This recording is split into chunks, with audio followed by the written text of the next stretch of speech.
Muy buenas noches, tardes, para algunas noches para otros, como nosotros acá en Chile.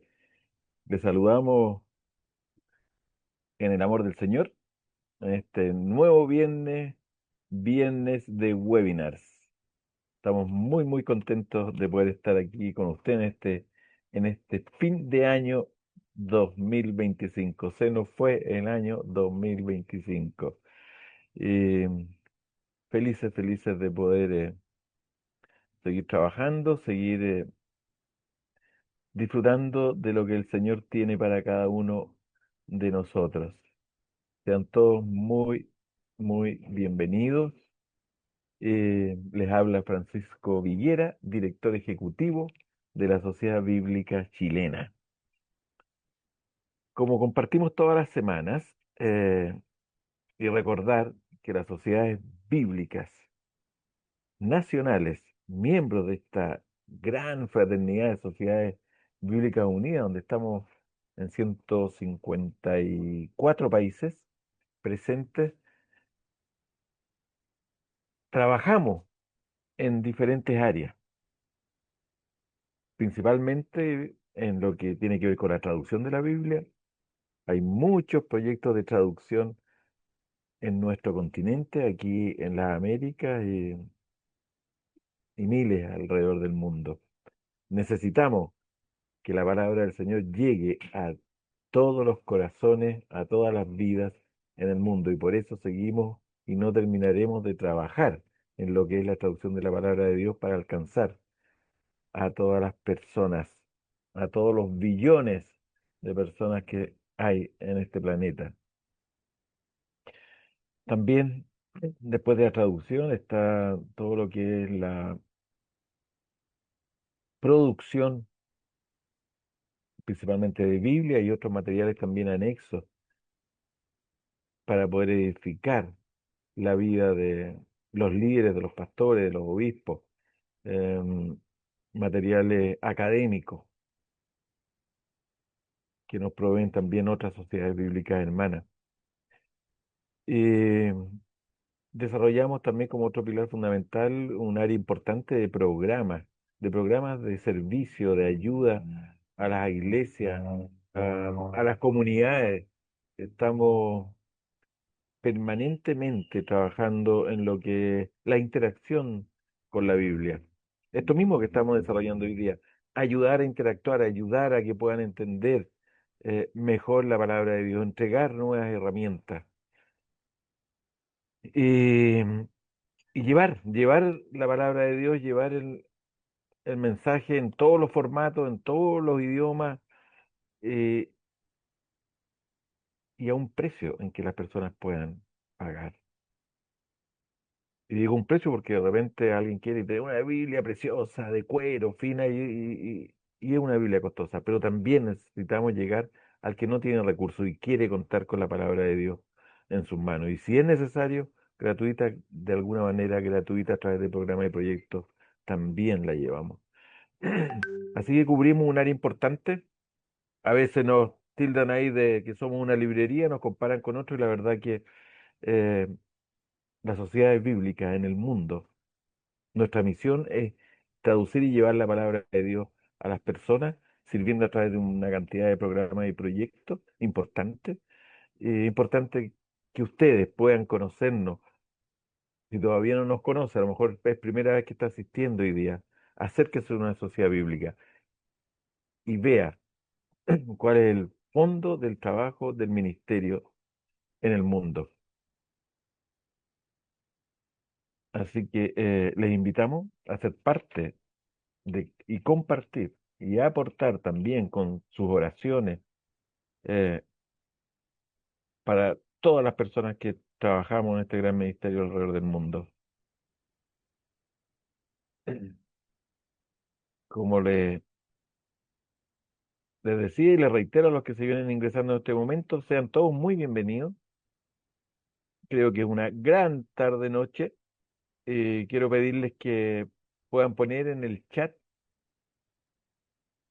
sus nombres, porque al final siempre las sociedades bíblicas nacionales en cada uno de los países quieren también bendecir a alguien y, y necesitamos conocerle para poder seleccionar a alguno de ustedes que hoy día pueda ser merecedor de un obsequio de su Sociedad Bíblica Nacional en el país donde se encuentren. También para los que quieran hacer alguna pregunta, hay una persona que está renombrada como preguntas, así que ahí pueden durante la exposición ir realizando sus preguntas para una vez cuando estemos finalizando podamos dar respuesta a la mayoría de las preguntas. Y como les decía, parte importante es la traducción, llevar la palabra de Dios en el idioma nativo de cada persona, porque el Señor a mí me habla en español, sé inglés, pero el Señor me habla en español. Al japonés le debe hablar en japonés, al alemán en alemán. Y por eso es tan importante que podamos traducir la palabra de Dios en todos los idiomas y también actualizarla, porque cada 30, 40 años el lenguaje va cambiando y debemos hacerla accesible, entendible. Y quiero en este momento que me puedan poner ahí el versículo bíblico que les quiero leer en este día, a ver si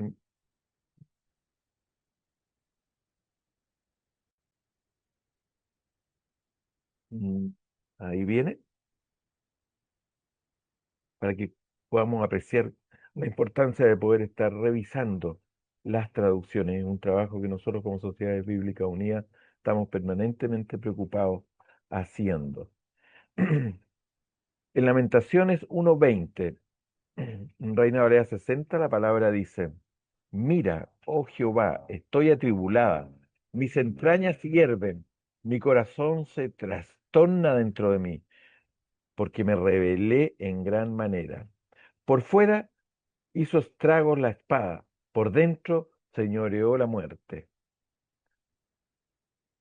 Y en Reina Valera contemporánea, la última revisión que hemos hecho a Reina Valera, el mismo versículo, Lamentaciones del 1 al 20, nos dice, mírame, Señor, atribulada y con gran angustia interna, el corazón me da vuelcos por causa de mi gran rebeldía. Allá afuera hace estrago la espada, aquí adentro predomina la muerte. Gracias, Señor. Gracias, Señor, por tu palabra, por mostrarnos, Señor, cómo podemos ir entendiéndola de mejor forma.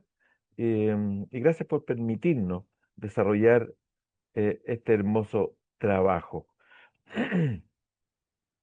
Vamos, como buenos hermanos cristianos, inclinar nuestros rostros y orar al Señor para entregar este tiempo en sus manos. Padre amado, Padre bueno, que estás aquí en cada uno de nosotros, en cada uno de los lugares donde nos encontramos, Señor. Te pido, Padre amado, que en esta tarde nos acompañes, nos cuides, tomes control del internet, de las redes sociales, Señor, y de todo lo que tiene que ver con la tecnología para llevar a cabo de buena manera e impartir este nuevo webinar, mi Dios. Te doy gracias, Señor, por esta oportunidad que nos das. Te doy gracias por todos los que se han reunido, los que se seguirán reuniendo con nosotros esta tarde. Te pedimos tu bendición para cada uno de los presentes y sus familias, mi Dios. En tus manos nos encomendamos. También encomiendo a nuestro expositor, Señor, este gran tema que nos va a dar hoy día, nos va a entregar, para que tú también tomes el control de su vida, de su voz, eh, y de toda la parte técnica también que él tiene que disponer de buena manera. En el nombre de Cristo Jesús. Amén. Amén. Bueno, eh, en esta noche, tarde noche, tenemos a un gran expositor, amigo muy, muy cercano a nosotros acá en las sociedades bíblicas, con gran, una gran conferencia que nos va a entregar sobre la humanidad de Jesús. Jesús se hizo hombre, así que hoy día vamos a entender un poco más sobre esto un estudio de las leyes humanitarias a la luz del Evangelio de San Marcos. Eh, Les presento a nuestro querido amigo, hermano, pastor, educador Luis Garavito del CID. Él ha estado ya en varios webinars con nosotros, seguramente que muchos de ustedes ya lo ubican, le conocen. Tremendo siervo del Señor, guatemalteco, centroamericano, casado de hace varios años ya con Noemí Alvarado, tiene dos hermosos hijos, Luis, Pablo y Abraham Isaac, y es consultor para traducciones de la Sociedad Bíblica de Guatemala, biblista con especialidad en hebreo clásico, ha trabajado en proyectos de lengua de señas, de la traducción en lengua de señas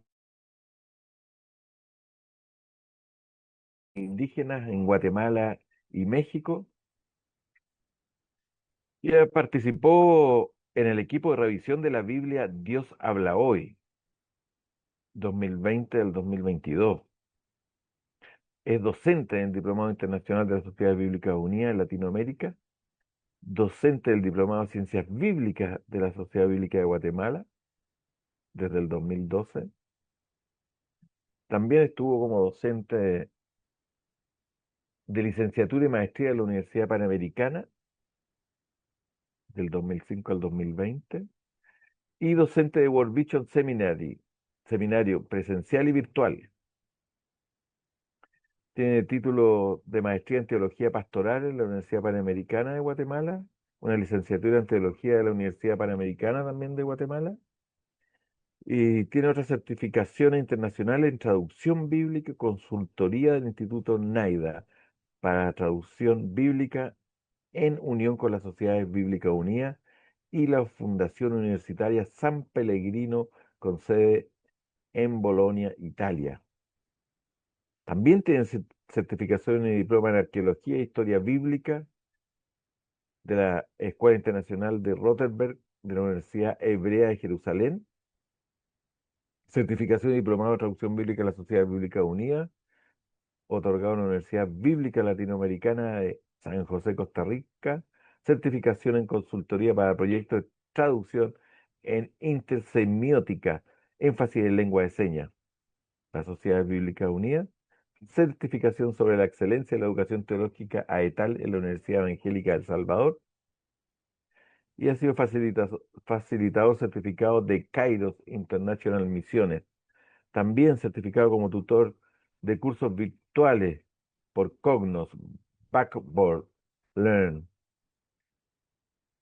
Eh, Ha participado también en un foro universitario de vicerrector de la educación basada en competencias.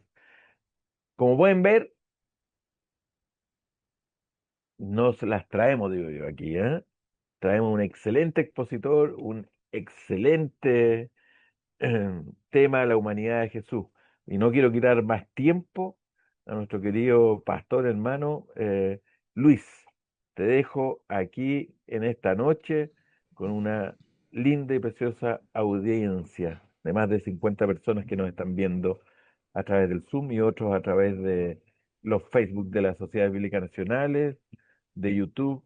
Así que eh, les bendecimos a todos y en especial a ti en esta noche, Luis. Muchas gracias.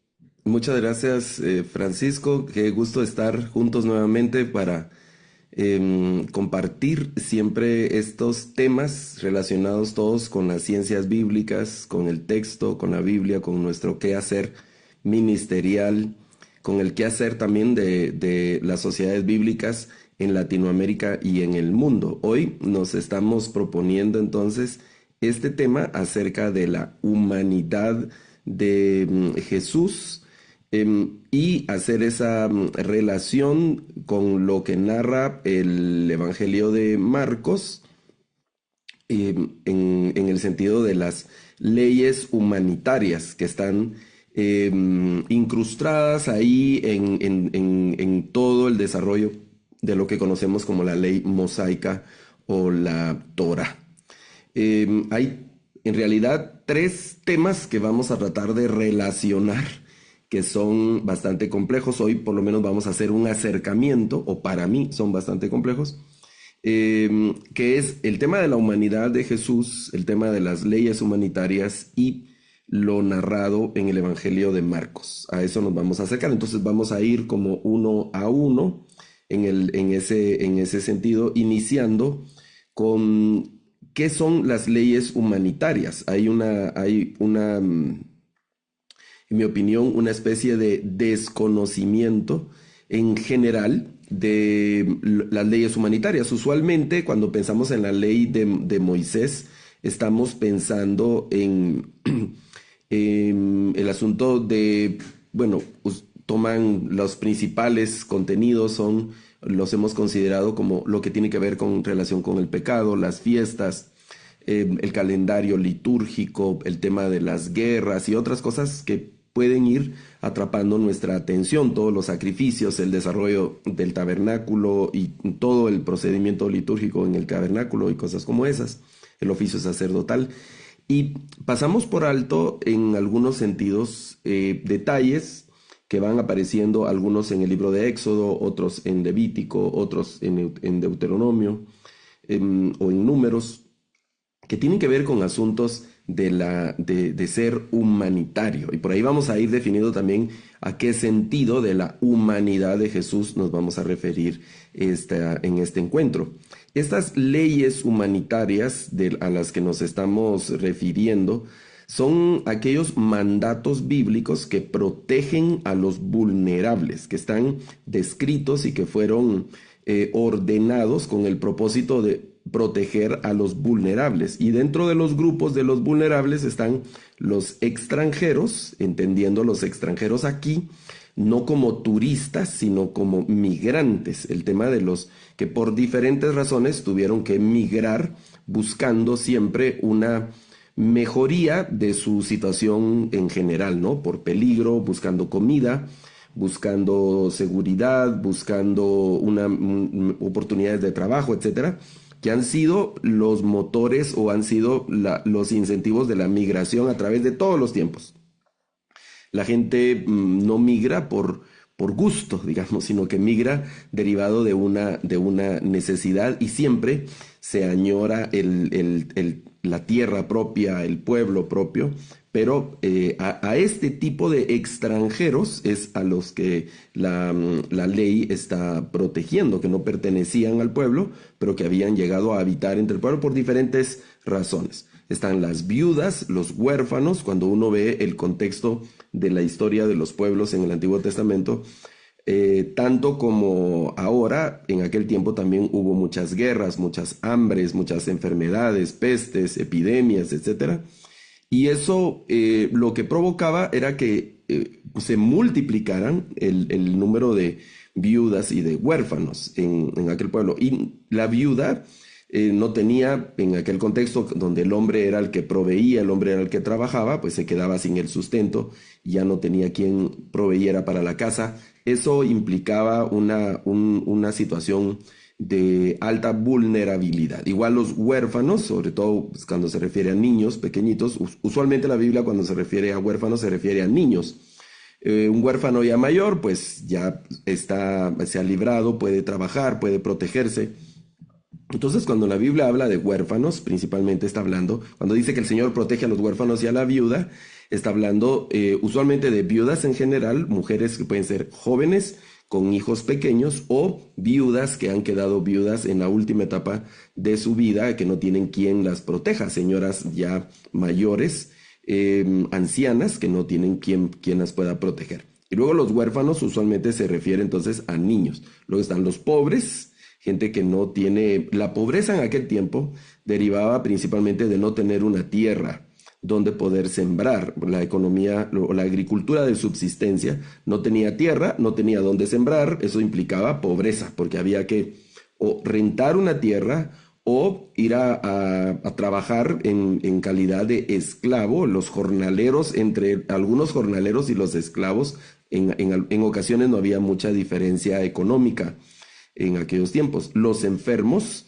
si hoy en nuestros pueblos, en nuestras naciones, donde hay seguridad social, donde hay el avance de la tecnología, hay En nuestros pueblos, eso es cruel, ¿no? En nuestros pueblos que hay muchas clínicas, pero una persona con una enfermedad crónica puede padecer mucho y puede perder gran parte de su capital o todo su capital tratando de aliviar una enfermedad crónica, una enfermedad de larga duración o una enfermedad, digamos, de esas enfermedades graves como un tipo de cáncer u otras que ameritan tratamientos que son complejos y que en ocasiones la seguridad social no alcanza a cubrir.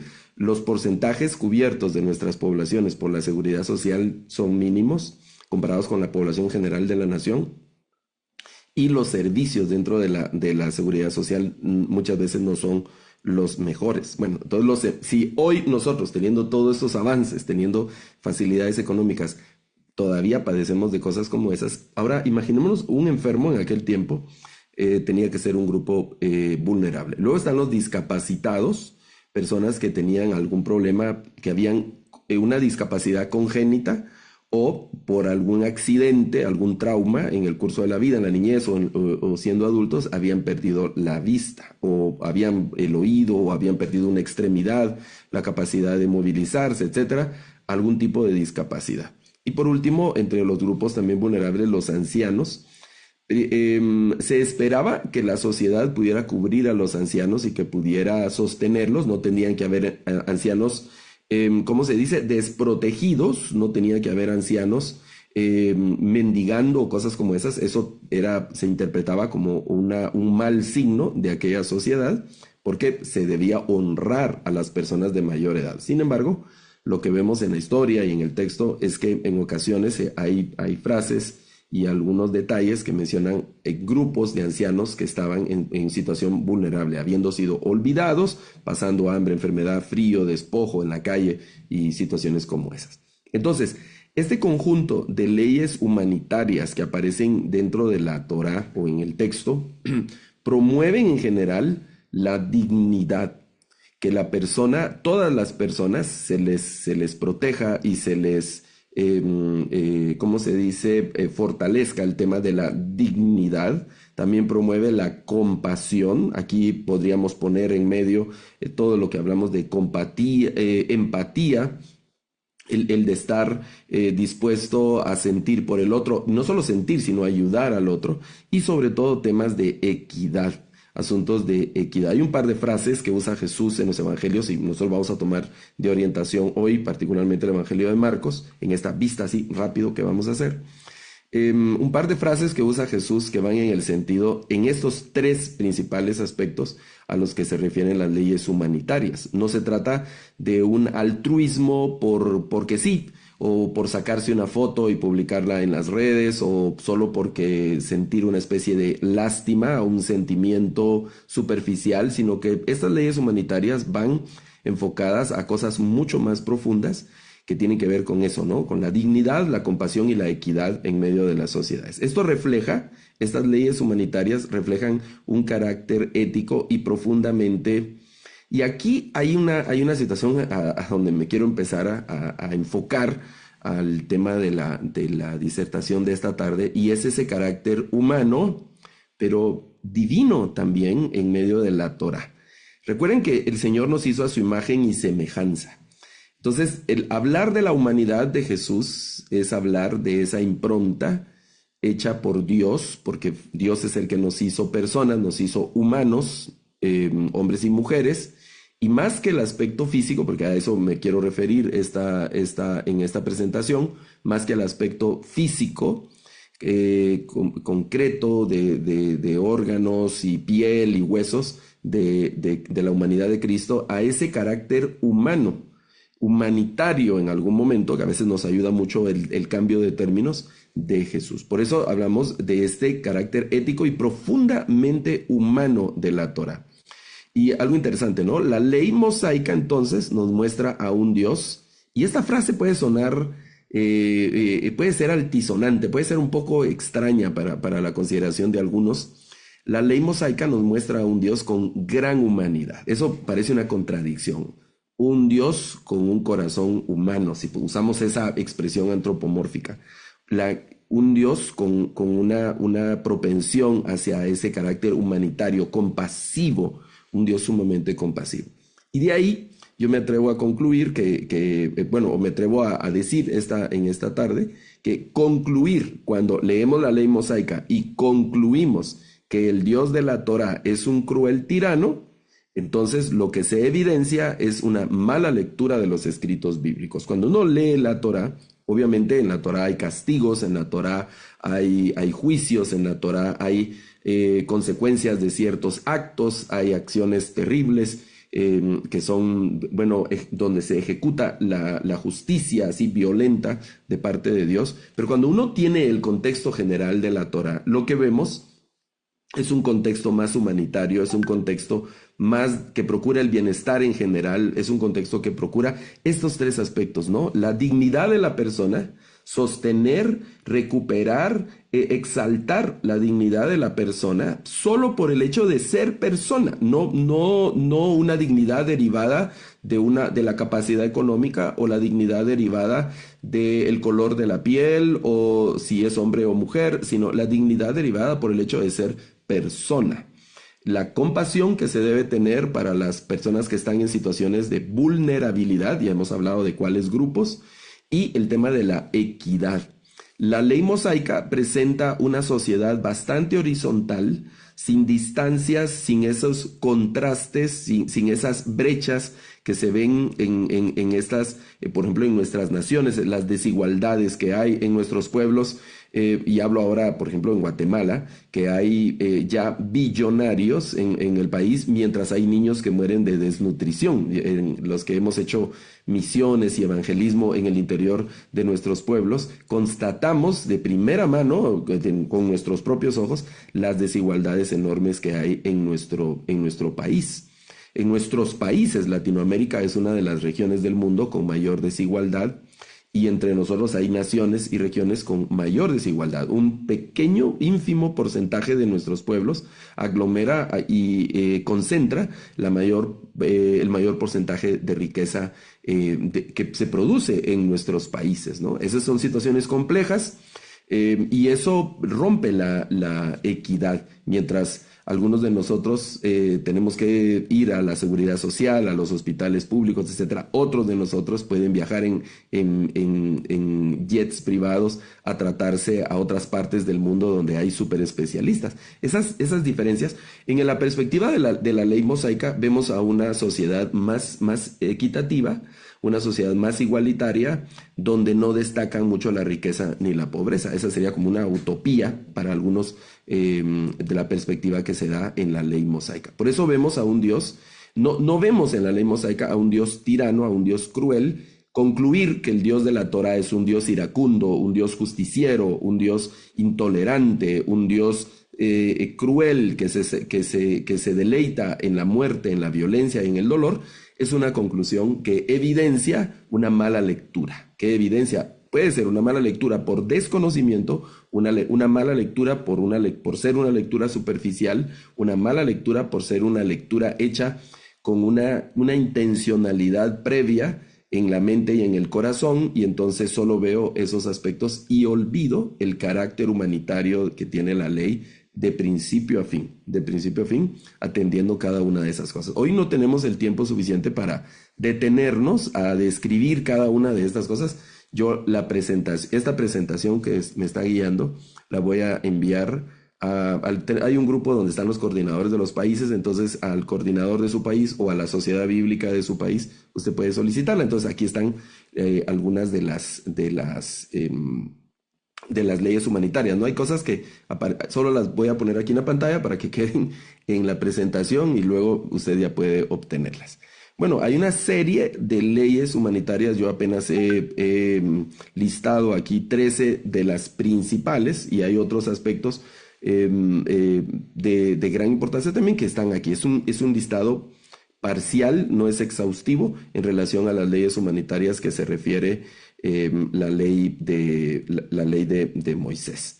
Bueno, eso es en cuanto a las leyes humanitarias que hemos dicho. Voy a regresar aquí una lámina. Hemos dicho que promueven en general la dignidad, la compasión y la equidad, que son mandatos bíblicos que protegen a los grupos vulnerables. Y Jesús lo dice en una frase interesante: los sanos no tienen necesidad de médico. y él venía en su calidad de médico en una obra muy humana para los enfermos. Los sanos, le dice a los fariseos que estaban presentando una imagen de autosuficiencia, una imagen muy propia de ellos, muy orgullosa, altiva, prepotente. Y entonces el Señor les dice, ok, no tengan pena, ¿verdad? Yo pues no vine a los sanos, sino vine a los enfermos. Por un lado, cuando declara su misión y cita el pasaje de Isaías en el evento que recoge Lucas capítulo 4, cuando Jesús va a la sinagoga, le dan el rollo y es Isaías, y entonces él lee, el Espíritu del Señor está sobre mí, me ha enviado para, y lo que sigue es atención a cada uno de estos grupos vulnerables. En ese nuevo grupo aparecen los presos incluso, ¿verdad? Como un grupo de vulnerabilidad en el relato del Señor. Y entonces a eso, todo este listado va enfocado a cubrir esos tres principales propósitos: cubrir la dignidad, el tema de la compasión y la equidad en medio de las sociedades. Solo quiero resaltar un aspecto interesante que aparece en estas leyes humanitarias, que se discute en algunos foros, en algunos estamentos de nuestras sociedades, y yo puse esta frase, otra vez puede sonar un poco extraña: el trato humano hacia los animales. Es decir, estamos hablando de humanidad en referencia a tener un carácter compasivo, sensato, sobrio, prudente. El mostrar estas características hacia los animales, ¿no? De hecho, en Proverbios dice que el hombre sabio se compadece de sus animales. Yo sé que tenemos las sociedades humanas y tenemos ese permiso divino después del diluvio de que los animales forman parte de nuestra dieta. Alguien podría decir, pues, ¿qué compasión vamos a sentir por un pollo que nos vamos a comer? Por una vaca que al estar ahí en el asador no sentimos mucha compasión. Pues sí, pues son pensados con el tema de cubrir la alimentación humana, pero previo a eso debe recibir un trato, digamos, no sometidas al sufrimiento extremo. Hay gente que deja literalmente morir de hambre a sus animales. Y ahora que en nuestras sociedades se ha ido popularizando la participación de nuestras mascotas, etcétera, hay gente que maltrata y hace ese tipo de cosas, y hay actividades ciertos reglamentos en la ley de Moisés que va en contra de eso, por la atención y el cuidado mismo hacia los animales. Y podríamos hablar del tema ecológico, nuestro trato humano, nuestra humanidad reflejada en nuestro accionar frente a la ecología. Cosas tan sencillas que se dicen mucho, ¿no? Como el tema de tirar basura, el manejo apropiado de nuestros desechos y otras cosas demuestran nuestra humanidad o no humanidad en ese sentido. Y así, para mencionar esos detalles que se mencionan en la ley de Moisés. El tema, por ejemplo, el asunto la ley ¿dónde está? Aquí la número, déjenme ver, la número 6, donde se habla de toda la parte de legislación agrícola y pecuaria. El tema del rebusco, por ejemplo, pensando en contribuir a personas que, decíamos antes, la pobreza normalmente es familias que estaban en pobreza era porque no tenían terreno para sembrar, o el terreno que tenían pues, era en un área donde no se podía sembrar. Imagínense una persona que vive en el desierto. Hoy pues a través de la tecnología se puede hacer producir el desierto, pero en aquel tiempo no. Y las mejores tierras pues las tenían las personas poderosas, los terratenientes, empezaban a surgir de algún modo los latifundistas y cosas como esas. Entonces estaba la ley del rebusco, pero también las primicias que se compartían no exclusivamente en el templo, y la parte humanitaria del diezmo. El diezmo es uno de los temas a los que hay que ponerle bastante atención, con todos los detalles y las características que menciona la ley de Moisés. Y hay una fuerte tendencia humanitaria para el uso del diezmo, que ha sido uno de los temas más delicados y ahí espinosos en cuanto a la iglesia, y al uso y a la solicitud, la práctica o no de los diezmos dentro de la iglesia. Usualmente se cita Malaquías, capítulo 3, verso 10, se llama a la gente que no diezma, se le llama ladrona y que le roba a Dios y que los ladrones no heredarán el reino de los cielos y cosas como esas. Pero se olvidan todos los demás versículos de la ley, principalmente los de la ley, que se refieren al diezmo como un apoyo humanitario, a los diezmos para una forma de cubrir el hambre de la región, los diezmos como una forma de ayuda a los necesitados, no solo los diezmos, sino todo lo que tenía que ver con los recursos de las personas, las primicias, incluso prácticas como la cena de la Pascua y otras cosas donde se podía compartir con otras personas. Ok, yo tengo un cordero, yo puedo celebrar la Pascua, pero mi vecino no tiene cordero o tiene una familia muy grande donde el cordero no les va a alcanzar, yo puedo compartir mi cordero. Y entonces es una celebración, vamos a usar ese mismo adjetivo, muy humana, muy humanitaria, o que nos invita a comportarnos de una manera muy humanitaria. Bueno, eso en cuanto a los detalles de algunas de las leyes que se mencionan de la humanidad. Podemos hablar de la esclavitud, de las leyes sanitarias, de la atención de los leprosos, de las mujeres con flujo de sangre, del jubileo, por ejemplo. La celebración del jubileo era una celebración muy humanitaria, muy humana también. La ley del sábado, del año sabático también. La ley bueno, hemos dicho de los esclavos, la protección comunitaria de los bienes privados, las leyes sanitarias y todas esas cosas que tienen una característica muy humanitaria. Ok, en cuanto a los milagros que hace Jesús en la parte, el rostro público de Jesús en Marcos, sorprende mucho una actividad milagrosa, sorprendente, extraordinaria que tiene Jesús en el libro de Marcos, en el Evangelio de Marcos. Marcos es el evangelio más corto y es un evangelio muy intenso. Nosotros vemos el preámbulo que hace Mateo con la genealogía, el relato del nacimiento de Jesús, y la actividad de Jesús empieza más o menos como en el capítulo 4, ya en su ministerio. Luego el preámbulo que hace Lucas, el capítulo 1, igual con los avisos y todo eso.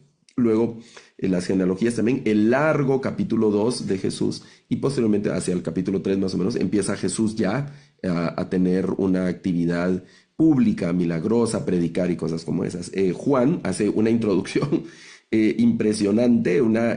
Los comentaristas de Juan hablan vamos a ver, es el prólogo teológico de Juan. Ya el mismo nombre o la forma de designar a ese capítulo 1 de Juan es compleja, ¿no? Entra con el logos que estaba con Dios, que era con Dios y todo eso, y nos empieza Juan todo el capítulo 1 y hacia el capítulo 2 es donde sale Jesús ya a hacer algunos milagros y así. En cambio, no, Marcos apenas da una pequeña introducción. Estos son los principios del Evangelio de Jesús, y estaba predicando, arrepiéntanse, habla un poquito de Juan el Bautista, y ya en los primeros versículos del Evangelio está Jesús haciendo milagros. Si hacemos un inventario general de estas actividades milagrosas de Jesús en Marcos, vamos a encontrar que hay 12 relatos de sanidades. Algunas son individuales, otros relatos son donde dice que había mucha gente, una gran multitud de enfermos, y el Señor los sanó a todos. Hay 4 relatos de expulsiones de demonios, hay 2 relatos de milagros sobre la naturaleza, hay un relato de resurrección, es la hija de Jairo, 2 relatos de la multiplicación de alimentos. En un momento fueron 5,000 y en otro relato son 4,000 en diferentes capítulos. Luego está el relato de un milagro de juicio, que es el tema de la higuera, cuando el Señor maldijo una higuera y después la higuera se secó. Y el milagro de los milagros, que a ese nos vamos a referir en un momento. El milagro de los milagros que relata también Marcos, al igual que los otros evangelios. Bueno, también yo hice un listado. Aquí hay un listado de ya la descripción en general, porque cuando uno suma, voy a regresar una lámina, son 21 relatos de milagros a los que les vamos a prestar atención en Marcos. Obviamente no vamos a comentar todos los milagros, pero hay 21 relatos. Entonces aquí está un listado de estos 21 relatos con la cita en el Evangelio de Marcos, los 21 milagros de los que narra Marcos en el Evangelio. Ahora, yo quiero referirme a estos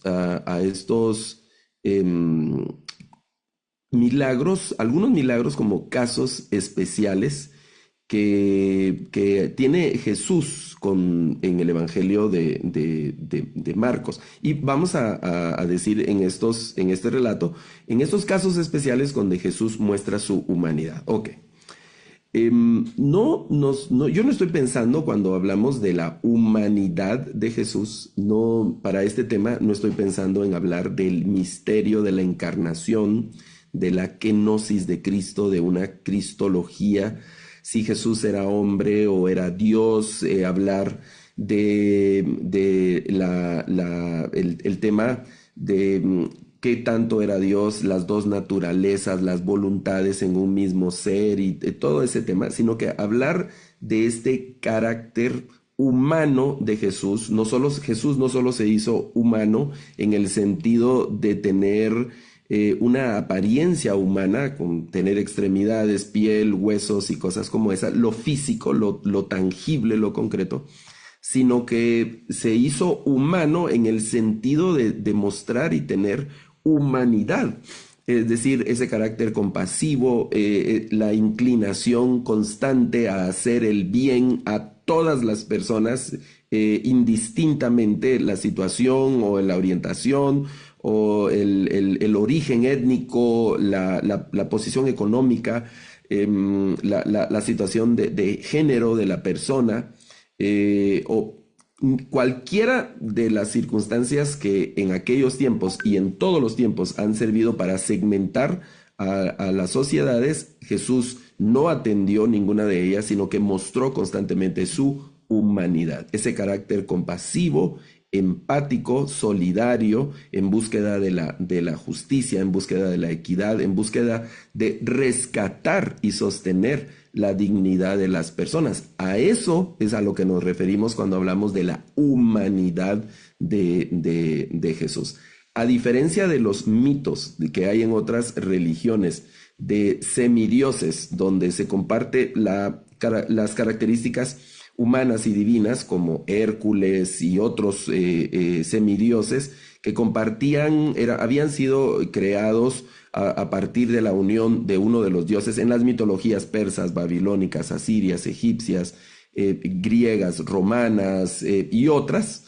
Esos semidioses se comportaban en algún momento como, pues sí, como tiranos, como distantes de la humanidad. A diferencia de todos esos relatos que hay en otras culturas, Jesucristo no es, en primer lugar, no es un semidios en ese sentido, de porcentajes parciales, sino que era totalmente una persona, totalmente hombre, tan hombre como cualquiera de nosotros. Y ahí debemos ir con mucho cuidado con diferentes cosas que digamos que menoscaben la humanidad de Cristo. Nos acercamos a una herejía. Era totalmente hombre. Y luego el misterio es que también era Dios. Ese es el misterio, ¿no? Irresoluto de manera completa para nosotros, ¿no? O esa es mi opinión, que nunca vamos a resolver el misterio de Cristo. Solo lo podemos declarar más que entender o resolver. Sin embargo, no solo fue hombre en el sentido físico, sino que fue muy humano en ese concepto de humanidad. Vuelvo a insistir en ese tema de su compasión, su empatía, su solidaridad, su inclinación constante a hacer el bien, hacia la bondad, hacia sufrir con las personas que estaban en sufrimiento, a llorar, a sentir indignación, ese tipo de cosas. Cuando él entra al templo y ve lo que estaba ocurriendo en el templo, que lo narran, no lo hemos puesto precisamente como un milagro, pero sí como una reacción donde el Señor, esa humanidad de Cristo, lo indignó de tal manera que lo llevó a hacer ese tipo de situaciones como en el templo, ¿no? Entonces podemos conversar brevemente, insisto en la brevedad de estos comentarios y también en algún modo la superficialidad de estos comentarios que amerita, cada uno de estos casos amerita un tiempo más extenso para poder extraer muchísimas cosas. Pero, por ejemplo, el tema del hombre leproso que aparece, no están en orden de cómo van apareciendo en Marcos, y en el listado de las láminas anteriores ustedes pueden ubicar la cita donde aparecen, donde se relatan estos milagros. En el caso del hombre leproso, lo que implicaba que él fuera leproso es que estaba fuera inicialmente de su familia, No sabemos si era casado, no sabemos la edad de ese hombre, solo dice que era un hombre que estaba leproso. Vino un leproso, de hecho, no menciona si era un joven, un señor mayor o una persona de mediana edad, solo era un leproso. Pero eso implicaba que rompía su ciclo familiar. Si él trabajaba de algo X que trabajaba, pues ya no podía seguir trabajando, tenía que salir de la ciudad. Bueno, se sabe que algunas familias buscaban a los leprosos y les daban algo de comida, pero usualmente el leproso era olvidado, era una persona que se perdía, o hacían comunidades de leprosos donde trataban de sobrevivir entre los mismos leprosos, pero era una situación terrible. Entonces, ¿qué hace Jesús? Para Nosotros una vemos pauta, Janet. nosotros vemos el tema de Jesús.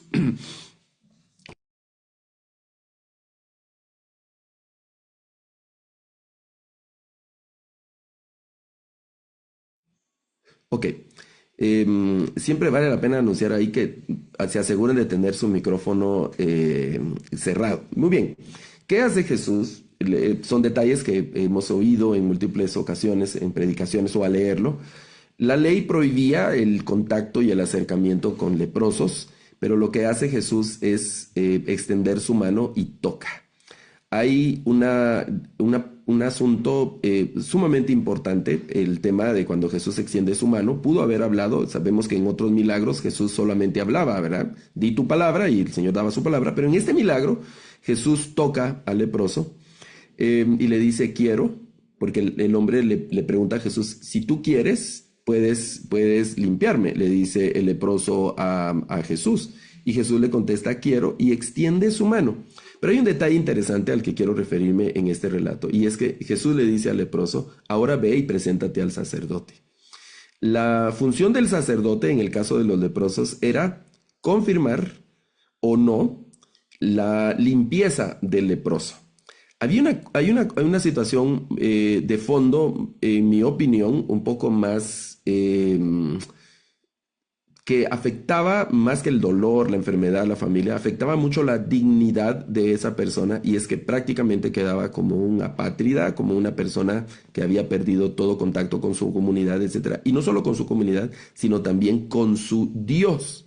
Nosotros hoy sabemos que Dios nos escucha en todo lugar, podemos orar en todo lugar, no importa dónde vayamos, podemos construir templos en cualquier lugar, porque no tenemos lo que se llama precisamente un lugar santo o un lugar específicamente donde Dios ahí nos va a atender. En aquel tiempo sí, y el leproso estaba impedido, imposibilitado de ir al templo, de presentar ofrendas, de estar en contacto con su Dios. Había perdido incluso el contacto con su Dios, el leproso. Entonces, el sacerdote tenía que decirle al leproso, estás de vuelta. Tenía que autorizar de manera oficial. El leproso estaba ya sano y él podía haberse ido a su casa, salir corriendo, qué sé yo, como aquellos otros 9 de otro relato donde solo volvió un samaritano. No sabemos si estos fueron y se presentaron al sacerdote o solo siguieron con su vida, porque finalmente era el sacerdote el que tenía que reinsertar al leproso a la comunidad, a la liturgia, tenía que declararlo ahora puro. Y podía ahora este hombre acercarse a su familia, a su comunidad y sobre todo a su Dios.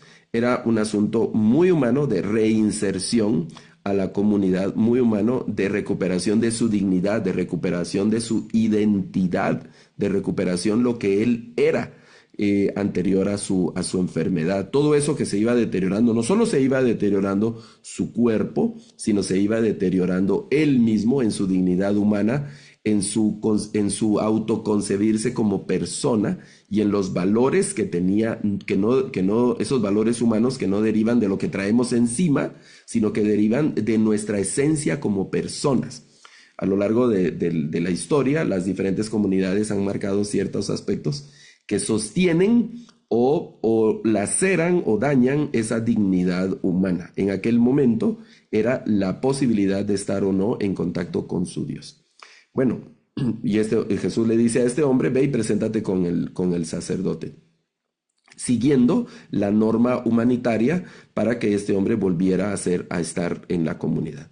Luego está el relato del paralítico, del paralítico que llevaron sus 4 amigos, Y el detalle aquí interesante de este relato, Jesús le dice al paralítico, levántate, toma tu lecho y vete. Este mismo diálogo o esta misma secuencia la encontramos con el paralítico del estanque de Betesda en el Evangelio de Juan, cuando Jesús le dice al paralítico, levántate. En otras ocasiones Jesús extiende la mano y toma a la persona. En este no. La escena que vemos o que leemos en Marcos es que en apariencia Jesús solo se dirige al paralítico sin prestarle alguna ayuda para que el hombre se reincorporara, sino solamente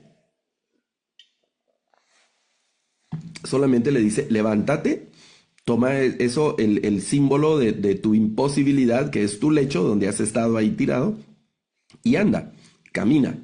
En ese sentido de la ley mosaica, hay un extremo.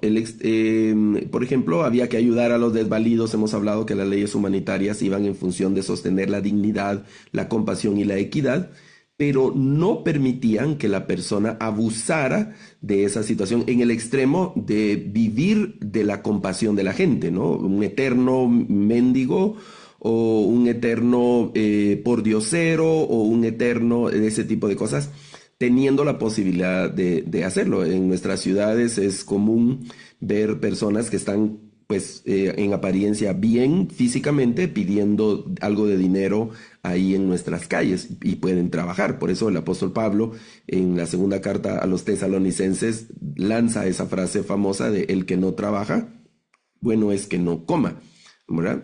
Pero a otros habla de llevarle sustento a los que están en una necesidad.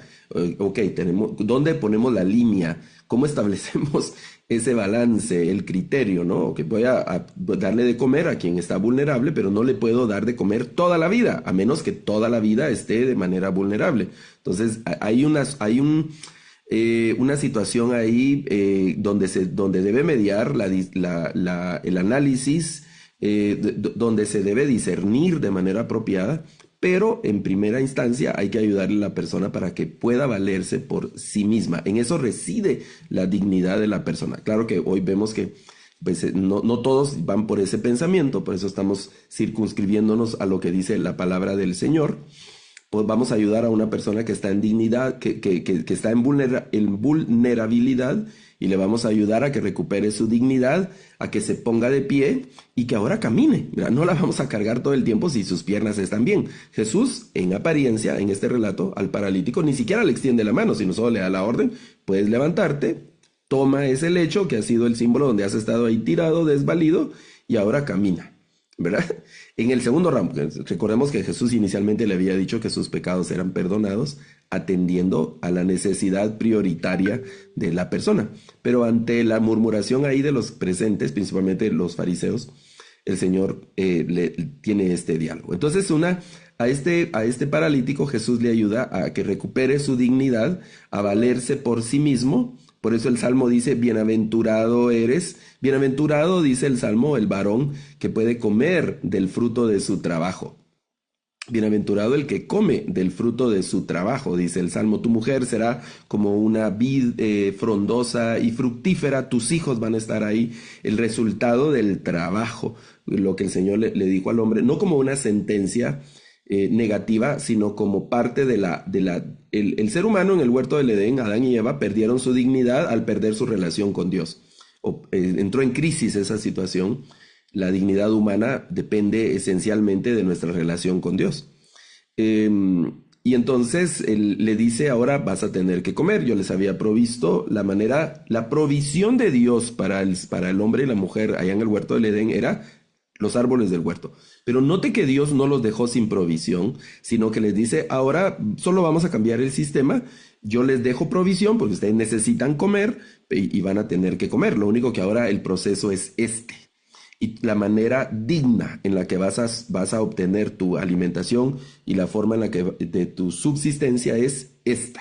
Esta es la manera digna en la que vas a subsistir. Trabajando y con el sudor de tu frente vas a lograr comer tu pan. Y más adelante vemos que hay que comer el pan con el sudor, pero también con alegría y otros aspectos de esa dignidad. Entonces el Señor, aquí con el milagro del paralítico, le devuelve su dignidad al paralítico al valerse por sí mismo y le ordena que camina. Ahora vete, ¿verdad?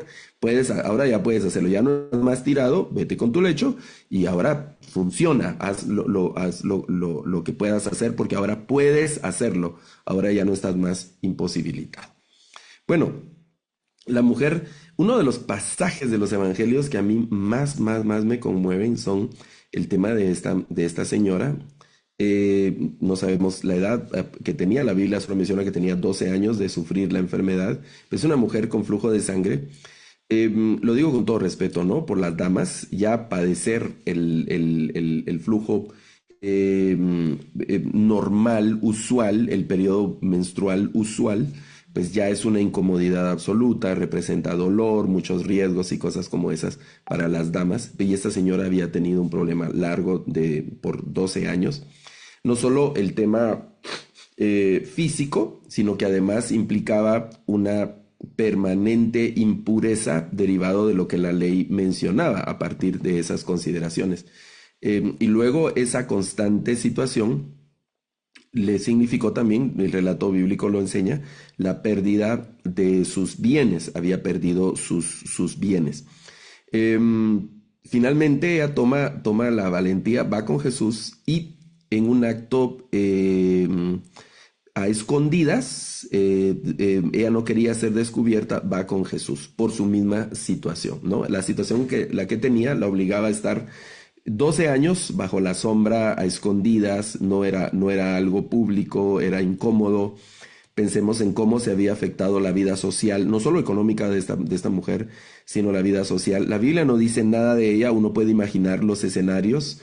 Si era una mujer soltera, pues no podía casarse o no pudo casarse y sabemos lo que implicaba que una mujer no se casara, una mujer en edad casadera que no se casara, implicaba algo extraño, algo raro.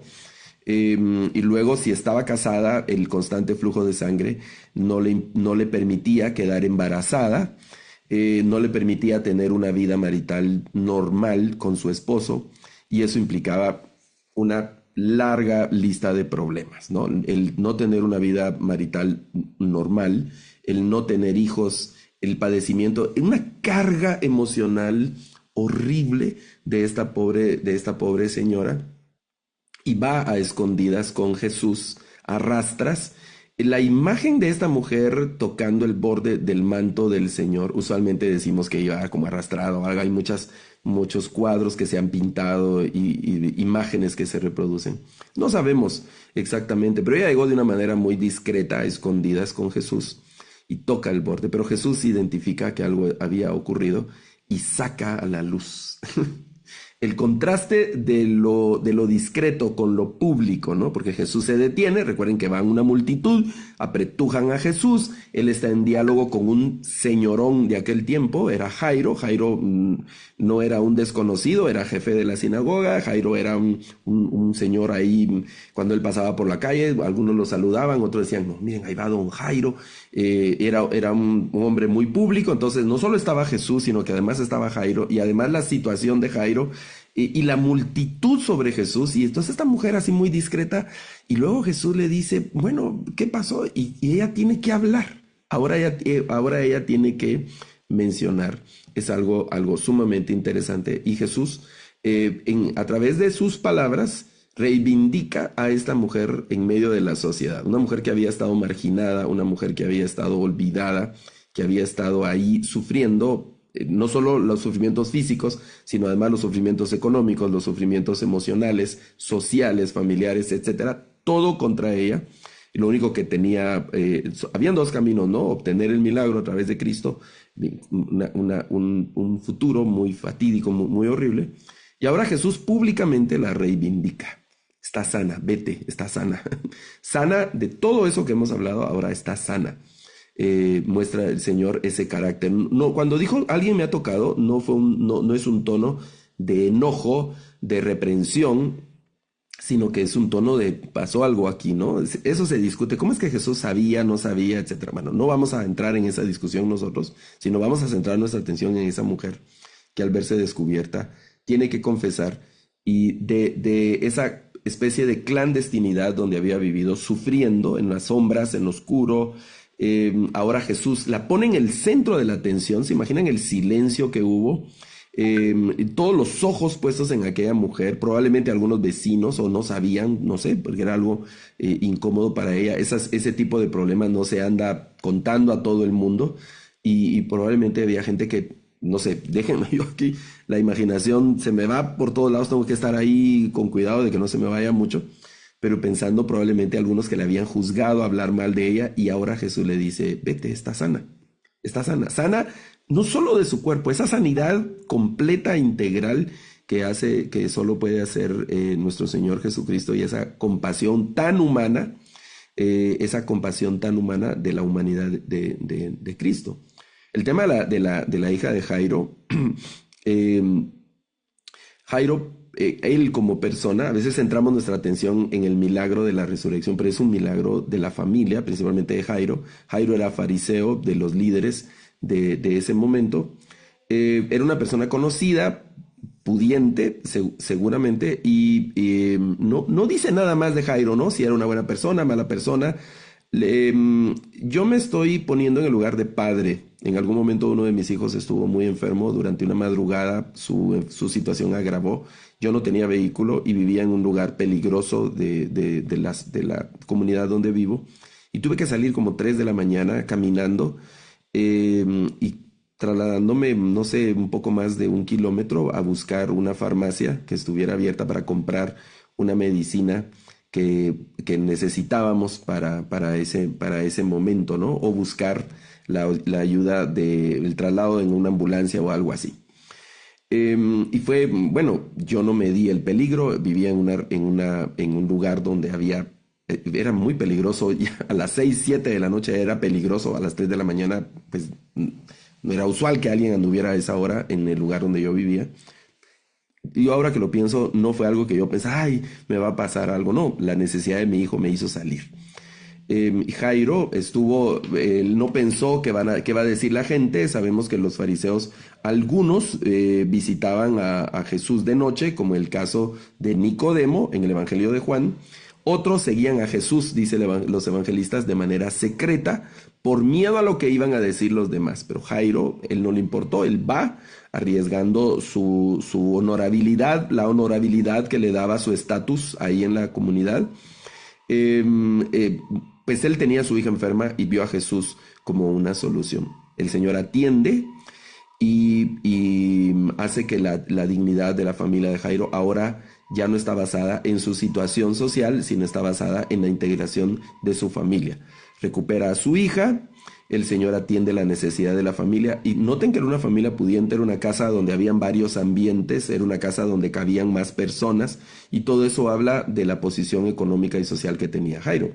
Verse en medio permítanme usar esta expresión, ¿no? Esas multitudes, un poco chusma de esa multitud que seguía a Cristo. No quiero que eso suene negativo o discriminatorio, sino que en el contraste de la posición económica elevada, económica y social que tenía Jairo, que pudo haber tenido Jairo, frente a el promedio económico social de los que seguían a Jesús, que era gente que no había tenido oportunidades, enfermedades probablemente muy sucia, con malos olores, etcétera. Era probablemente el entorno en el que Jairo se metió y el Señor permite que recupere esa dignidad. Y así podemos relatar. Hoy estoy ya acercándome al final del tiempo y solo quiero referirme a dos más. La hija de la mujer sirofenisa. Esta mujer, cuando Jesús va más hacia el norte de Israel, cuando llega y le pide a Jesús que sane a su hija. Estas mujeres tenían una situación terrible. En el contexto social, cultural, social, tenían todo en su contra. En primera instancia, era una familia extranjera, eran mujeres, la mamá, la hija. La hija tenía un poco más de conflicto porque pues no era una mujer casadera aparentemente, sino que era una muchacha y entre más joven, menos derechos y menos oportunidades tenía. Como mujer, eso ya era algo en contra. Como niña, algo en contra. Luego era extranjera, eso tenía muchísimo más en contra. Y estaba endemoniada. Tenía todo en contra. esta familia y particularmente esta niña. Inicialmente Jesús, ha sido una respuesta que ha sido enigmática de cómo Jesús le responde. No le podemos dar el pan a los perros, es una respuesta muy fuerte. La mujer insiste, esa necesidad que nos obliga a hacer cosas que en otros tiempos jamás haríamos. La mujer insiste por su hija, que es una escena muy conmovedora, y hay que felicitar absolutamente a esta mujer, porque probablemente algunos de nosotros, si en otras circunstancias nos reciben con una respuesta como la que le dio Jesús, tal vez hubiéramos dado la vuelta y hubiéramos buscado otra opción, porque hubieran herido nuestros sentimientos, nuestra dignidad, etcétera. Esta mujer tenía una necesidad muy fuerte, vio en Jesús la solución y soportó ese rechazo inicial que Jesús le dio, los perros, ¿no? Y entonces recibe el milagro que necesita a través de la palabra de Jesús. Y otro de los relatos muy conmovedores donde se muestra mucho la humanidad de Cristo es el relato de la liberación del Gadareno. El Gadareno, la imagen que se proyecta de él es un hombre endemoniado, está desnudo, peligroso, violento, vive entre el monte y los sepulcros. Se había desconectado de todo lo que en apariencia puede ser humano, ¿no?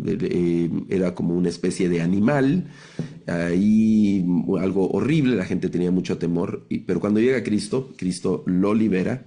Y algo esencial de este relato que hay que señalar es que Jesús lo envía de vuelta a casa.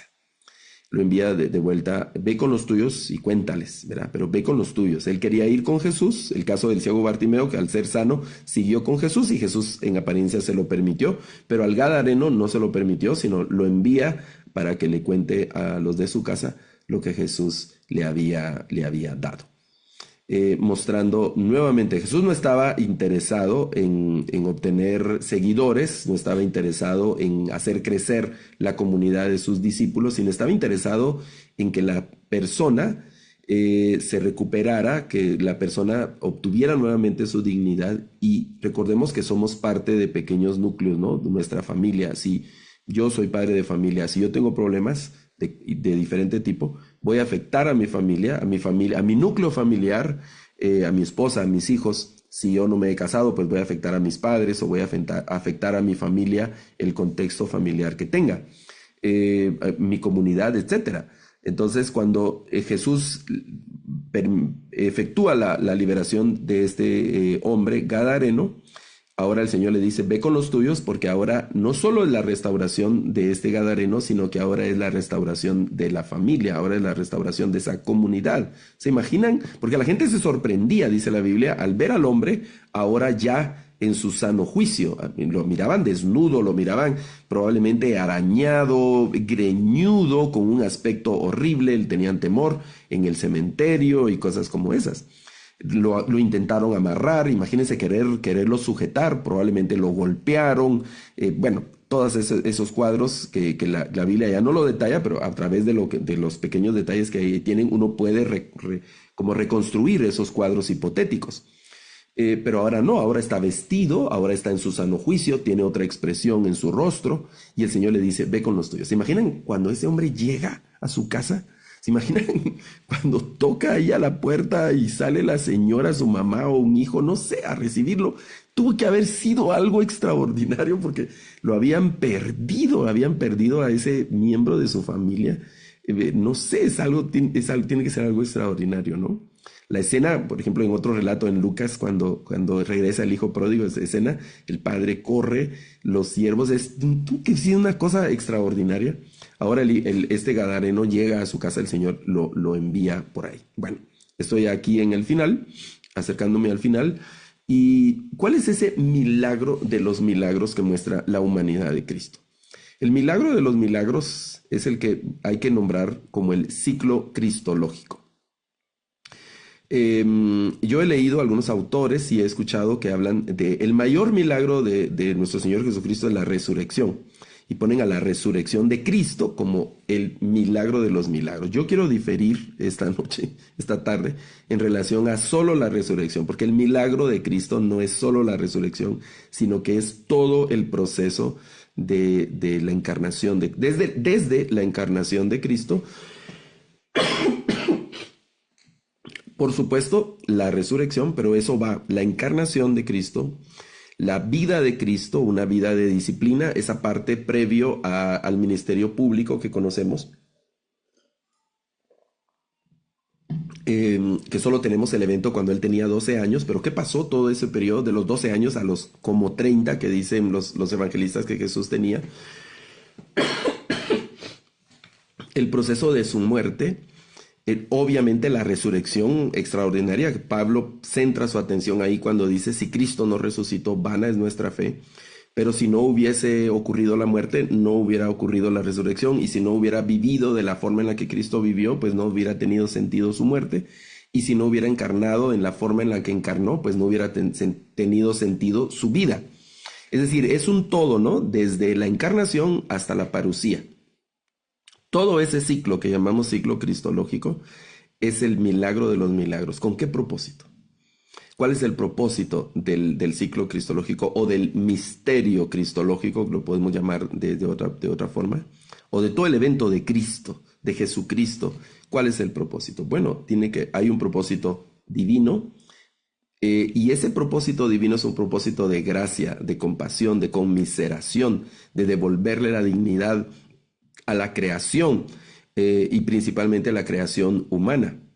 Tiene que ser un acto de compasión. Por eso se evidencia en el hecho de que pasamos de muerte a vida, pero no a cualquier vida, sino que pasamos incluso a vida eterna.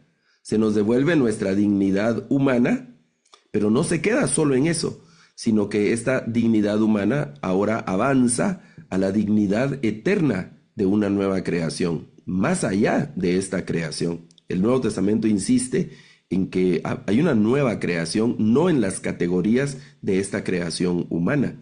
Juan, en la primera carta, en el capítulo 3, dice que ahora somos hijos de Dios y no sabemos lo que habremos de ser. Hay una superioridad infinita en las categorías y las características de esta creación frente a la nueva creación, infinitamente superior, eterna, ya sin dolor, sin muerte, sin ningún tipo de amenaza a nuestra dignidad. En el cielo no habrán segmentos de habitantes del reino de los cielos que estén en dignidad. No habrá más enfermedad, no habrá más pobreza, no habrá más desigualdad, no habrá injusticia, no habrá pecado. Nada de ninguna de las características negativas de la humanidad hoy, ninguna de esas logrará sobrevivir cuando el Señor actúe. Todas esas cosas serán recuperadas en el plano escatológico del plan de Dios. Y el motor de todo eso es este ciclo cristológico con el plan de redención total de la creación de Dios a través de Cristo, ejecutado a lo largo de ese tiempo, desde el momento de la encarnación hasta el momento de la parusía y los eventos del cierre escatológico. Ok. Ahora debemos preguntarnos, y aquí concluyo, debemos preguntarnos, ¿qué tan humanos somos en realidad? El hecho de ser fisiológicamente, biológicamente humanos, no nos hace en consecuencia humanos. Tiene que haber un sentimiento de compasión, unirnos a los sentimientos de Cristo. Por eso hay un dicho que dice, veo muchos humanos, pero poca humanidad. Muchos humanos, pero poca humanidad. Entonces debemos preguntarnos, ¿qué tan humanos son nuestros ministerios cristianos? ¿Qué tanto buscamos esa recuperación de la dignidad, la valoración de la dignidad de la persona, de la compasión y de la equidad? ¿Qué tan ecuánimes y justos son nuestros ministerios cristianos? Entonces vale la pena hacer una adaptación del primer dicho, y entonces preguntarnos o decir, veo muchos cristianos, pero poca cristiandad en el sentido de la inclinación hacia la humanidad, al ser verdaderamente humanos, en el sentido de la compasión, en el sentido de la equidad, de la empatía, de la solidaridad, de la justicia, que mostró nuestro Señor Jesucristo a lo largo de su vida y que lo vemos de manera muy, muy evidente en el Evangelio de Marcos. ¿Qué tan humano es nuestro cristianismo en realidad? qué tan humano es nuestro Señor y nuestro Dios. Cuando hacemos a un Dios muy alejado de la humanidad, o a un Cristo muy, muy, muy divino, y olvidamos sus características humanas, entonces tenemos algunos problemas teológicos y esos van a derivar en situaciones litúrgicas y ministeriales complicadas. Por eso dice la carta a los hebreos que tenemos a un sumo sacerdote que se puede compadecer de nosotros porque estuvo en la misma situación de nosotros, y que así como los hijos participaron de carne, él también participó de carne para compadecerse de nosotros. Dios nos ayude a mostrar ese rostro humano de nuestro Señor Jesucristo en todo nuestro peregrinaje hasta el último día de nuestra vida. Un abrazo para todos. Bendiciones.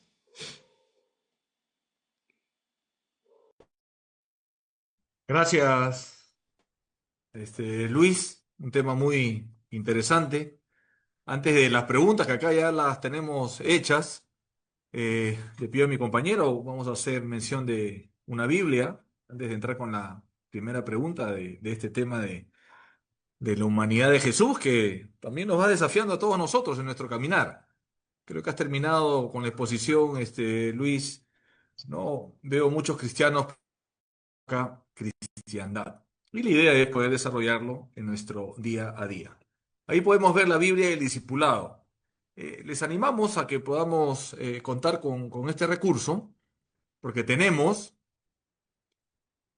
7 por 7 y por 7 estamos hablando casi más de 300 temas para desarrollar en grupos, ¿no? Y cuando digo grupos, asociemos como grupos homogéneos, ¿no? Podemos revisar, hay para jóvenes, profesionales, matrimonios, adolescentes, hombres, adultos.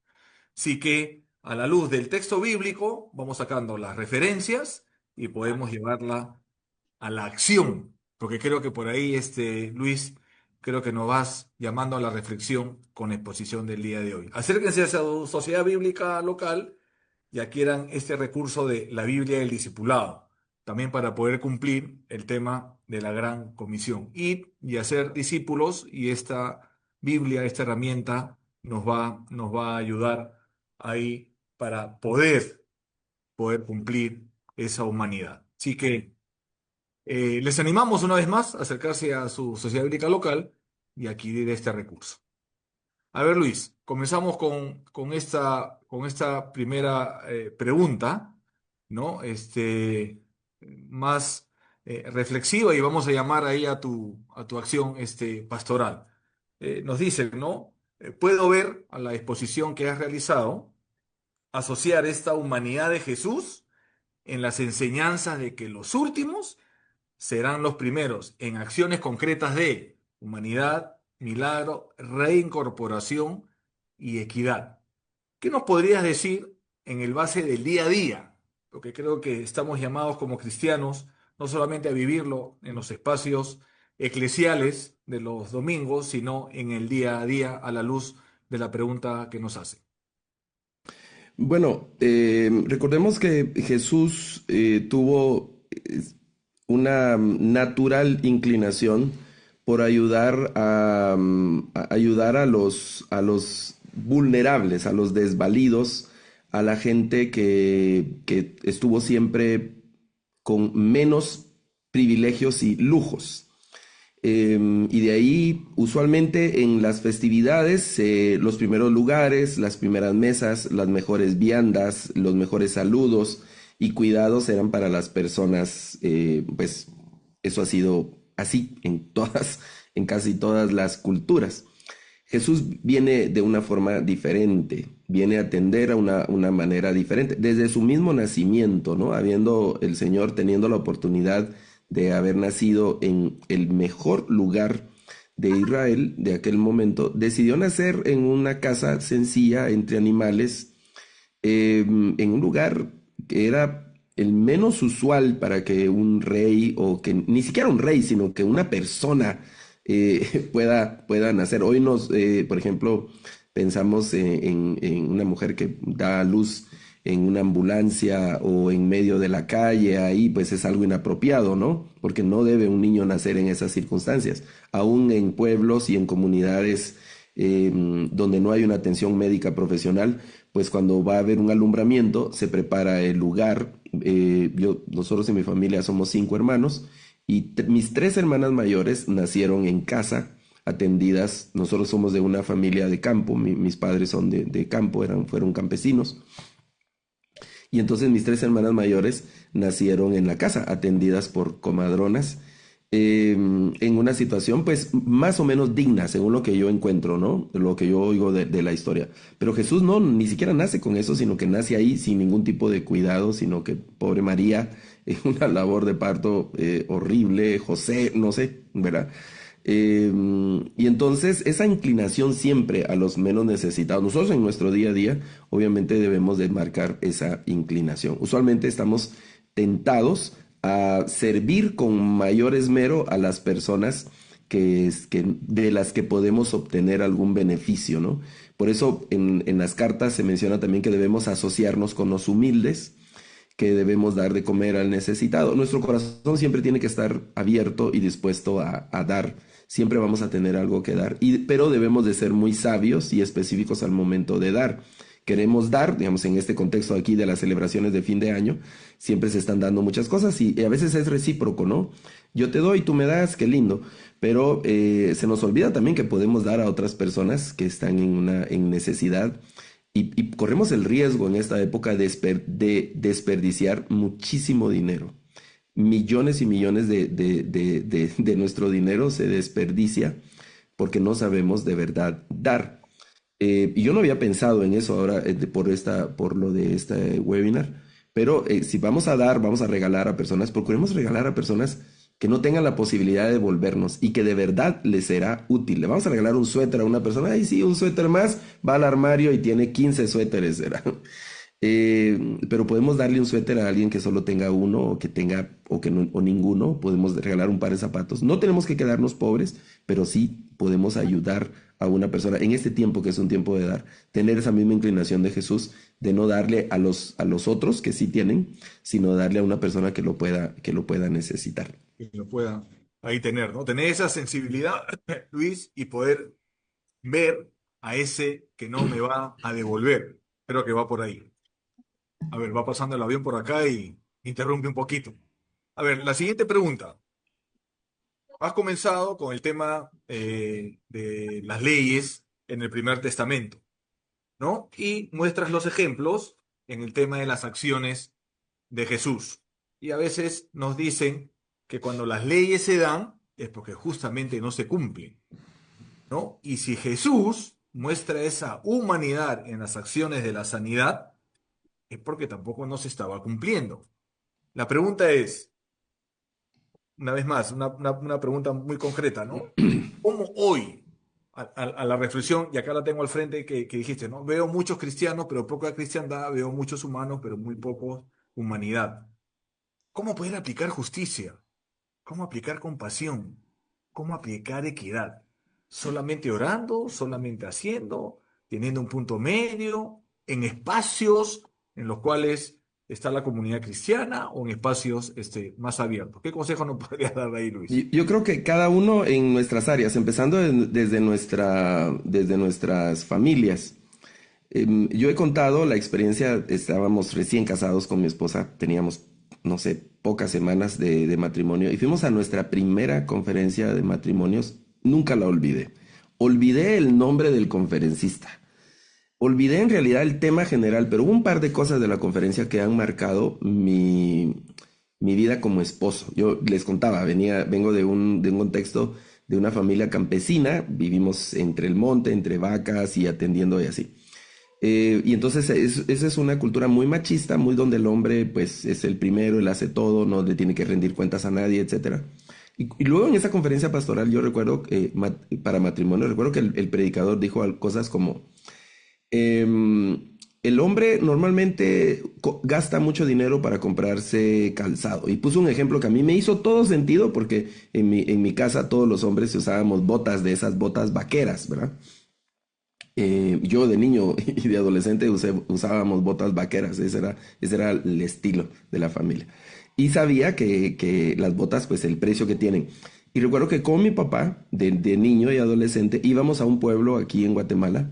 Los guatemaltecos probablemente lo reconocerán. Es un pueblo que se llama Pastores, cerca de la antigua Guatemala, que se ha caracterizado por trabajo de cuero y venta de calzado y asuntos de peletería y cosas así. Y ese lugar es muy famoso por vender botas de diferente estilo, entre esas las botas vaqueras. Pues con mi papá íbamos ahí a comprar las botas vaqueras, que pues tenían un precio para nosotros elevado, ¿no? Era un lujo comprar botas ahí en Pastores. Y en la conferencia el hermano dijo cosas como, voy a tratar de hacer la equivalencia, ¿no? Digamos, si el varón, el esposo, gasta $100 para comprarse un par de zapatos, debe tener otros $100 para comprarle zapatos a su esposa. Y no debe darle la conciencia de comprarse zapatos de $100 si la esposa va a usar zapatos de $5, ¿verdad? El hombre con zapatos de $100, la esposa con zapatitos ahí del mercadito, sencillitos de $5 o menos. Yo recuerdo que eso me confrontó porque yo venía de un escenario así, ¿verdad? Entonces empieza desde casa la justicia, la equidad, la compasión, elevar la dignidad entre la esposa y el esposo, entre los padres y los hijos, luego eso pasa a la comunidad en la medida que nosotros tenemos injerencia y tenemos oportunidad de influencia. Eso pasa a cada uno de nuestras actividades personales, como profesionales, comerciales, de industria, lo que sea que hagamos, debemos mostrar ese mismo carácter de Cristo. Por ejemplo, se dice en Latinoamérica, ¿no? Con el tema de los salarios, por ejemplo, y el asunto de los empleadores y cosas como esas, ¿no? El famoso salario mínimo y otras cosas que se mencionan. Se dice que en Latinoamérica los empresarios hacen como que pagan, ¿verdad? No pagan realmente, sino que hacen como que pagan. Entonces los empleados de vuelta hacen como que trabajan, ¿verdad? Y hay una lucha ahí con el tema. Es cruel, por ejemplo, eso pasa aquí en Guatemala, yo hablo con las estadísticas de Guatemala. Es cruel que la canasta básica, que el precio de la canasta básica elemental sea más elevado que el salario mínimo. Eso implica que el salario mínimo no alcanza para cubrir la canasta básica. ¿Qué implica eso? Que para una subsistencia en las categorías de dignidad de nuestras ciudades, deben haber en la casa 2 o 3 salarios mínimos para subsistir. Eso obliga a que salga la mamá a trabajar y a que salgan los hijos a trabajar. Acá hay economía informal, hablamos del emprendedurismo y ahora se habla que tenemos que ser emprendedores, pero eso somete a las familias a una presión económica horrible y genera otros escenarios que terminan impactando de manera negativa a la familia y por lo tanto a la sociedad. Bueno, eso debe pasar también el tema de mostrar un carácter muy humano en la iglesia. En las iglesias ocurren muchas injusticias, ese es un terreno ahí muy delicado, pero hay que decirlo, ¿no? Pasan muchas injusticias en las congregaciones y mostramos un carácter totalmente diferente al carácter de Cristo. Hay que leer Santiago y poner en práctica todo lo que Santiago dice de recomendaciones eclesiásticas, que vale la pena que las revisemos, ¿no? Para que se muestre en el desarrollo de nuestros ministerios ese carácter humano que muestra el cristianismo. El cristianismo es un asunto divino, pero con un rostro humano. Y cuando perdemos ese rostro humano, entonces perdemos la naturaleza y la esencia del cristianismo que aparece ahí en los evangelios. Y que nos llama a este Jesús vivir. A ver, Luis, te robo una pregunta más. Estamos con la hora ya avanzada, pero el tema ha sido muy pertinente. Quiero sumar a lo siguiente. En culturas diádicas en donde los patrones de honor y vergüenza y puro e impuro son vitales, y tú nos hablabas de que estas personas que tienen esta enfermedad socialmente están siendo dejados de lado, y al inicio hablaste del extranjero, de la viuda y del huérfano. Nos hacen la siguiente pregunta, ¿no? ¿Cómo yo hoy a ese público objetivo que está llamado a poder atender, ¿no? ¿Cómo poder hacer esa cohesión social? ¿Cómo poder limar esos conflictos en una realidad por lo menos acá en Perú, y sé que en muchas partes del mundo el tema de la migración es muy amplio, ¿no? ¿Qué nos podías plantear como ejercicio práctico de iglesia para tener esa cohesión y limar esos conflictos con el extranjero, con la viuda, con el huérfano? ¿Qué nos podrías Bueno, decir? Y con esto termino ya esta última pregunta. el tema de pobreza, migración, son situaciones que nos someten a un examen riguroso, muy riguroso. No vamos a, no, a solucionar esa situación del mundo hoy, y son situaciones que parecieran con las que tenemos que subsistir. Lo que podemos hacer individualmente, yo invito a que hagamos individualmente, es que mostremos siempre un rostro compasivo frente a estas situaciones que se dan. Y obviamente el tema migratorio es un tema con el que debemos ir con mucho cuidado, porque nos exponemos a... Todos los migrantes están en necesidad, eh, y no siempre se comportan de la mejor manera los migrantes, ¿no? Los migrantes malhechores es el menor número, pero los hay y son los que causan mayor daño normalmente. Eh, pero la mayoría de migrantes, vamos a decir que son buenas personas y que son personas que están en necesidad y que podemos ayudarles. Usted puede dar un par de zapatos a unos migrantes, puede atender un tiempo de comida a una familia migrante, y como se dice popularmente, Dios se lo va a pagar, Dios se lo va a devolver.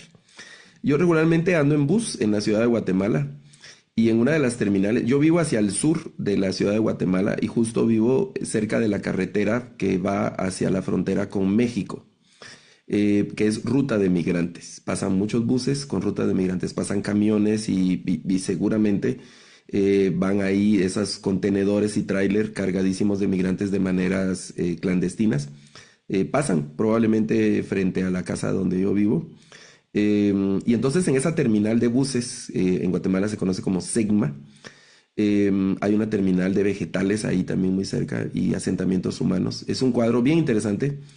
Cada vez que yo voy, y voy con mucha frecuencia a esa terminal porque ando en buses dentro de la ciudad, cada vez que yo voy a esa terminal procuro observar. Les soy muy franco. No siempre, pero algunas veces así voy con el corazón rasgado de las realidades que uno observa. Claro, si yo me muevo la otra vez hice un comentario que nuestro ministro de Comunicaciones no sabía exactamente, en algún momento, ¿no? El ministro de Comunicaciones, que es el encargado del estado de las carreteras del país, no sabía cómo estaban nuestras carreteras. Pues sí, el hombre anda en helicóptero. ¿Cómo va a conocer el estado de nuestras carreteras? ¿Cómo va a sentir los baches? ¿Cómo va a saber dónde hay un puente que se está rajando? Si el tipo anda en helicóptero y a cierta distancia de la tierra ya no se observan las mismas cosas. Intencionalmente sugiero que busquemos, así como Cristo, ¿no? Él no andaba en los palacios, él creció en Galilea, que no era la mejor región de Israel en aquel tiempo. Es interesante que en los evangelios no se menciona Síforis, que es una ciudad enorme, arqueológicamente demostrado que estaba cerca de Galilea, y Jesús, o en los evangelios, no se menciona Síforis. No tenía Jesús interés en ir a Síforis. Fue a Síforis, fue una ciudad muy próspera, fue una ciudad muy bonita por lo que se sabe de la arqueología, y no se menciona Síforis. Se menciona Nazaret, se menciona Gadara. ¿Quién iba a Gadara donde habían cerdos? ¿Quién en su sano juicio quería ir a Gadara? No, Jesús iba a Gadara. ¿Quién en su sano juicio decía, me es necesario pasar por Samaria? No, pero él pasó por Samaria. Ahí había no solo la samaritana, porque la samaritana fue como esa puerta, sino que después hubo un proceso de conversiones y una gran bendición para Samaria por el evento de la samaritana. No era usual que los judíos querían. ¿Quién quería ir a Jericó? Si Jericó no era de las mejores ciudades, pero Jesús entraba y salía en Jericó, y en una de esas encontró a Bartimeo. Y así, ¿verdad? Entonces, nuestro día a día debemos observar. Por eso Jesús le dijo a sus discípulos, alcen los ojos y miren, ahí están los campos, ya están blancos, ¿no?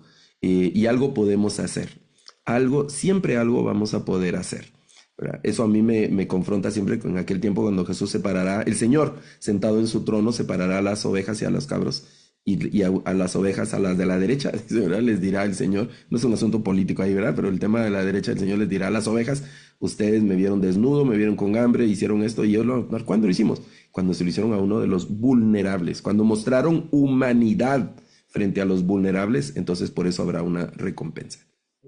Listo, Luis. Muchísimas gracias. Nos vamos con esa última reflexión, mostrar esa humanidad para mucha gente que socialmente está dejando de lado.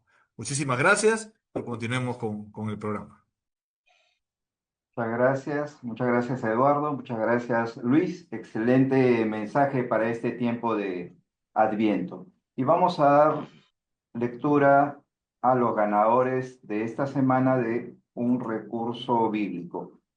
De Perú tenemos a nuestro querido hermano Javier Padilla, de México Lilian Sosa, de Chile Doris Soto, de Guatemala Betty Jiménez, de Colombia Diana Calderón, de Paraguay Isaías González, Costa Rica Priscila Lara, de Dominicana Lorenzo Gómez y de Honduras Marisol Elvir.